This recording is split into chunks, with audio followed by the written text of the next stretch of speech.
And the real issue you talk about as well is some of this pain people feeling in the middle class, the sense that the middle class, that the American dream is slipping away. I look at some of the numbers, 3.4 million Americans who have been out of work for 6 months plus.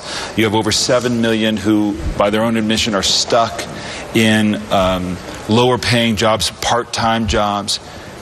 How can a Democratic candidate for president, or what challenges would a Democratic candidate for president face running on the Obama economy? Well, first of all,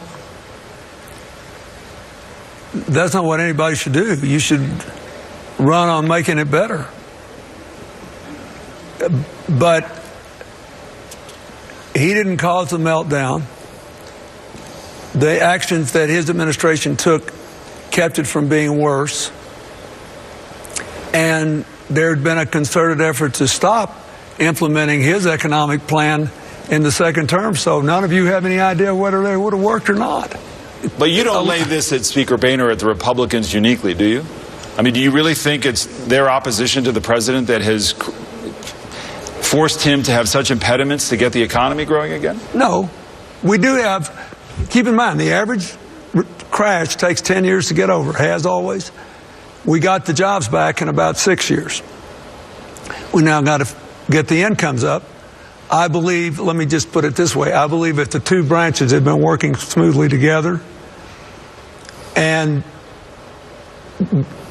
taking advantage of this time when interest rates were lower than inflation, to cut long-term spending liabilities but invest now in modern infrastructure, we would be in a lot better shape. I think median wages would be going up. I think poverty would be going down. That is not what the Republicans believe. The Republicans believe government would it always mess up a two-car parade unless it's something they want to spend money on. And in Washington, I'm talking about. And they just wanted to cut everything and not invest any money in the things that at least I believe are important. We need to try to get back to working together again. No, I'm not blaming them entirely. So what? But I mean, how can you tell me, Mr. McCarthy from California? I like him. The fellow that was just elected to Mr. Cantor's speech. Yeah, I like him. I had a great visit with him at the inauguration. So what's the first thing he does after he becomes the #2 guy in the House leadership? What is the very first thing he does? He changes his position on whether we're going to fund the Export-Import Bank. Because the conservative populace say, oh, that's just a Wall Street crony capitalism deal. That's not a Wall Street crony capitalism deal.